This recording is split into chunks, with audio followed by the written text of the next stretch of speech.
Prezados alunos, sejam todos bem-vindos a mais uma aula de matemática. Vamos começar então com essa imagem aqui e eu vou fazer algumas manipulações sobre ela. Tá? A primeira que eu estou fazendo aqui é uma ampliação. E a segunda são rotações de 90 graus no sentido horário. Tá, mas o que isso tem a ver com a aula de hoje? Bem, essas duas operações que eu fiz, a ampliação ou redução e rotação de uma figura, nada mais são do que transformações lineares. Vejamos agora como estudar cada uma dessas transformações, entender suas implicações geométricas e ampliar nosso conhecimento. Então vamos iniciar pela definição. Vamos entender transformação linear como sendo uma função. Uma função que leva um conjunto, que eu vou chamar aqui de E, em um conjunto F. Só que eu vou pedir mais do que apenas ser um conjunto. Eu vou pedir que esses conjuntos sejam espaços vetoriais.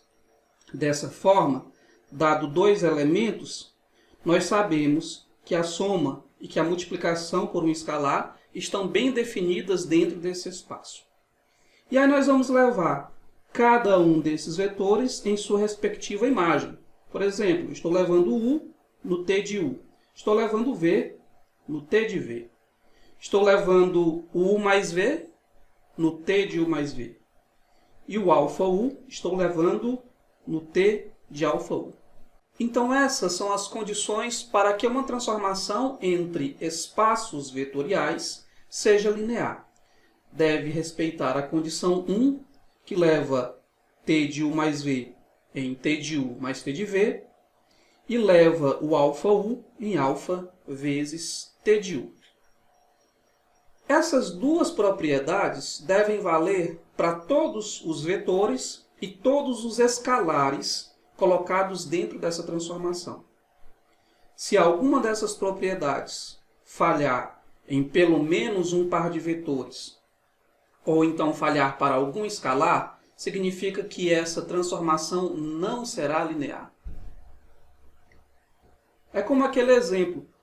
Para eu quebrar a afirmação de que todo mundo é rico, basta exibir um pobre. Seguimos com algumas observações. Nós chamaremos o T de U de imagem ou então de transformado de U. A nossa transformação ela funciona como uma máquina. De um lado você coloca a matéria-prima, que é o vetor, e do outro sai a matéria transformada, que é o T daquele vetor. De um lado você bota U e de outro você retira o T de U. Esse T de U que você retirou é chamado de imagem de U ou então de transformado de U. A segunda observação é que toda transformação linear leva o vetor nulo do domínio no vetor nulo do contradomínio. Ou seja, ele leva o zero de E no zero de F. Para que esse conceito não fique vago, eu vou agora mostrar a justificativa dessa propriedade. Então vamos calcular o T de zero de E, ou seja, a imagem do vetor nulo do domínio.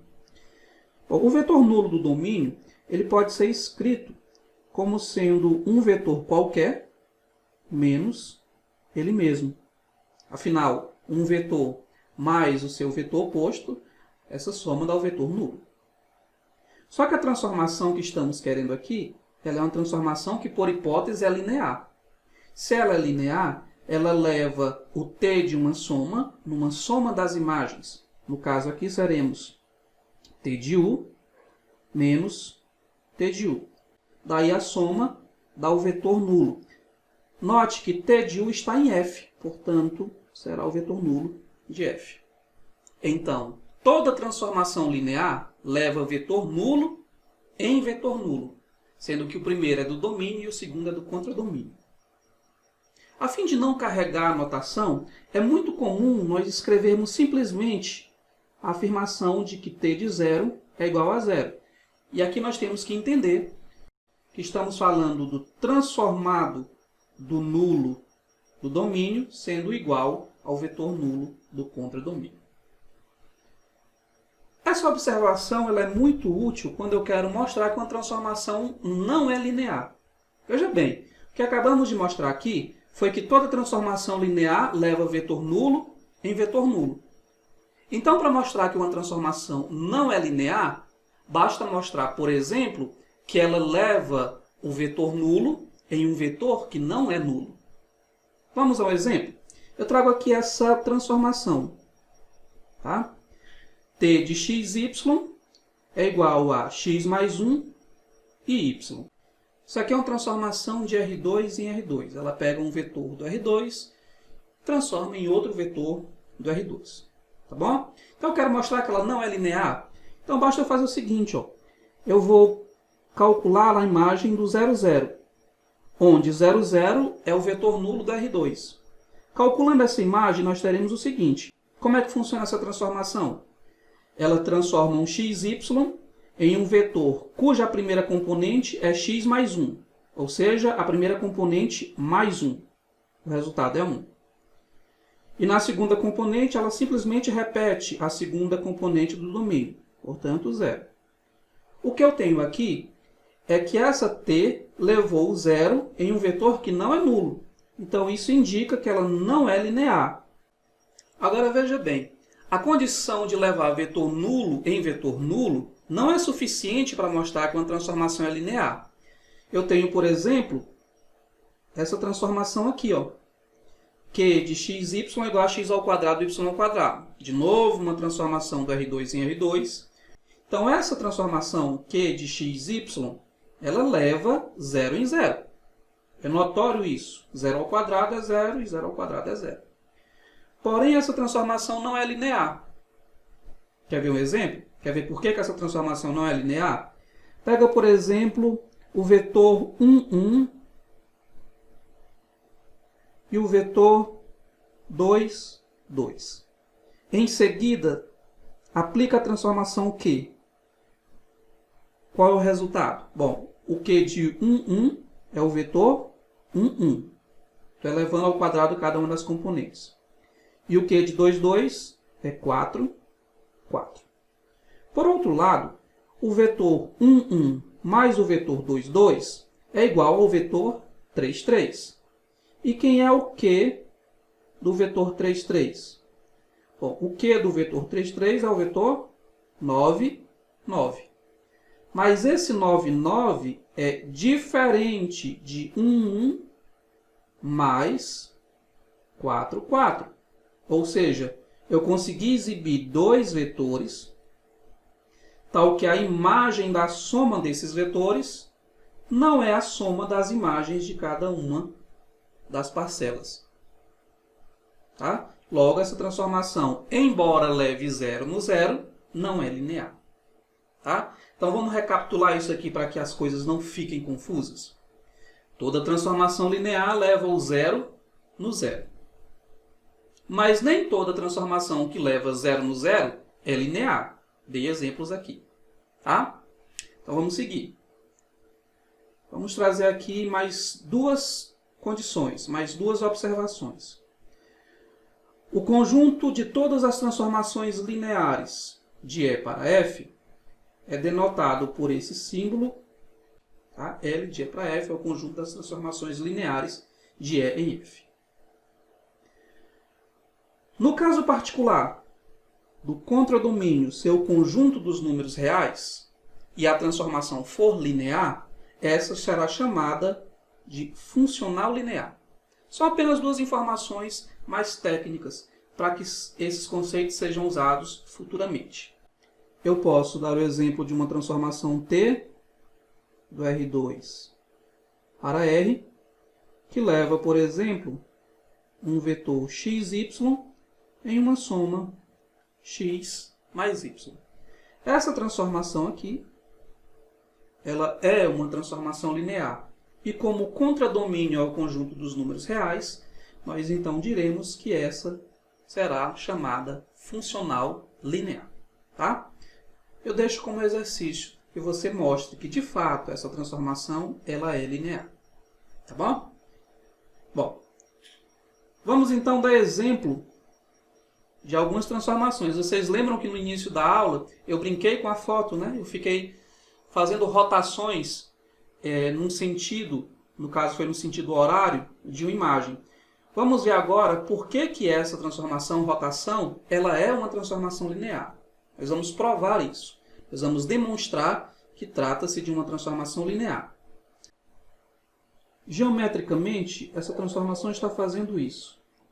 Ela leva um vetor xy,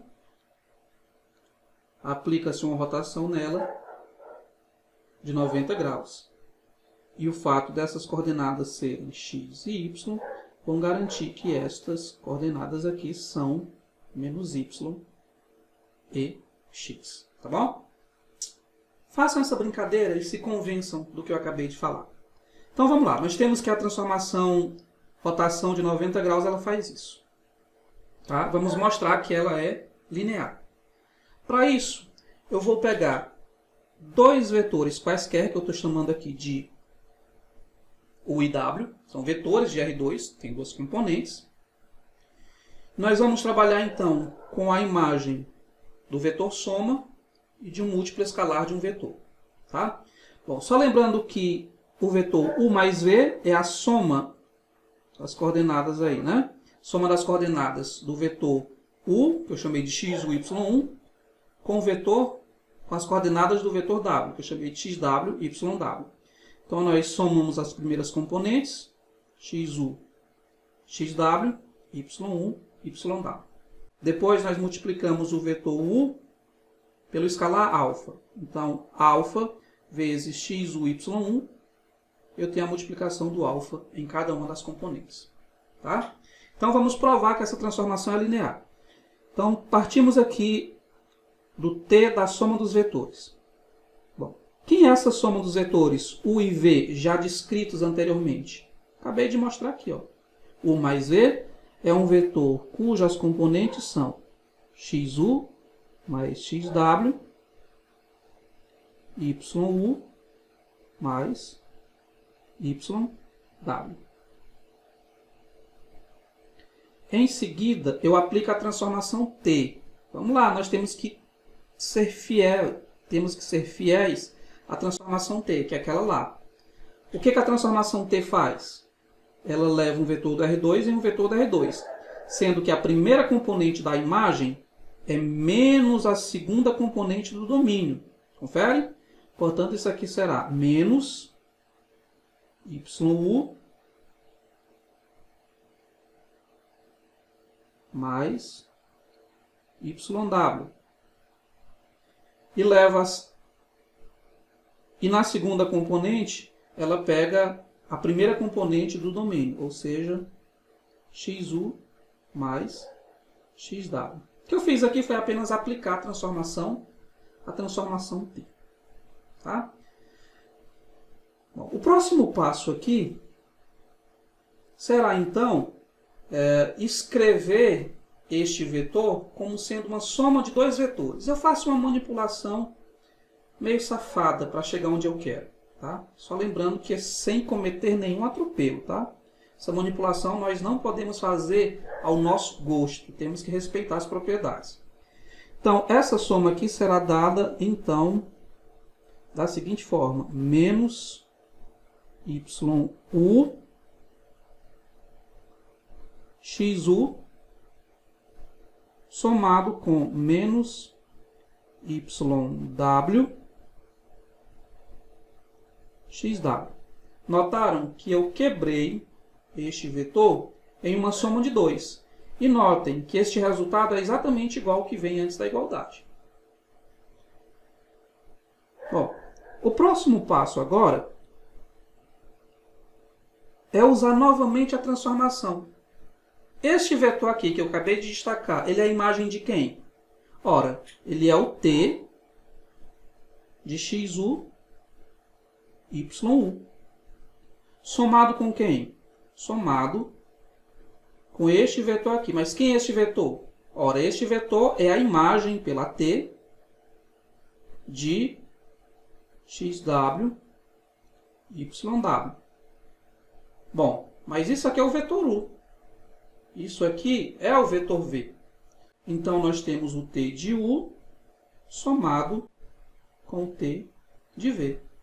Dessa forma, nós concluímos que, para quaisquer que sejam dois vetores em R2, é válido que o t de u mais v é igual a t de u mais t de v.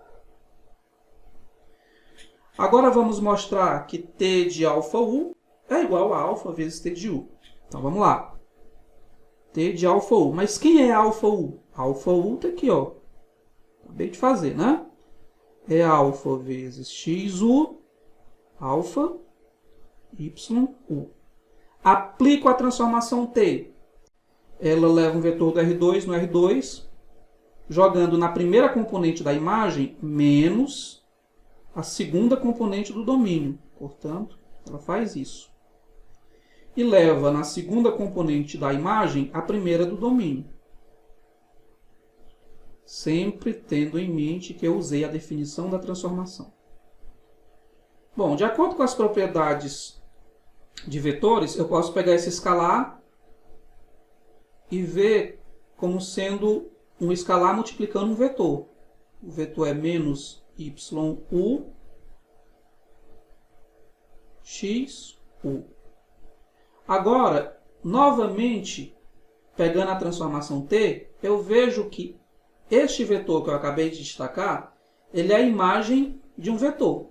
Ele é a imagem de qual vetor? Bom, ele é a imagem de xu, yu. Ora, mas xu, y é exatamente as coordenadas do vetor u. Portanto, isso aqui é igual a α vezes t de u. Então, foi mostrado que para quaisquer dois vetores de R2, nós temos que o t de u mais v é igual ao t de u mais t de v. E que t de αu é igual a α vezes t de u. Mas esse é justamente o preço que se deve pagar uma função para que ela seja linear. Então, está provado que essa rotação de 90 graus no sentido anti-horário é uma transformação linear.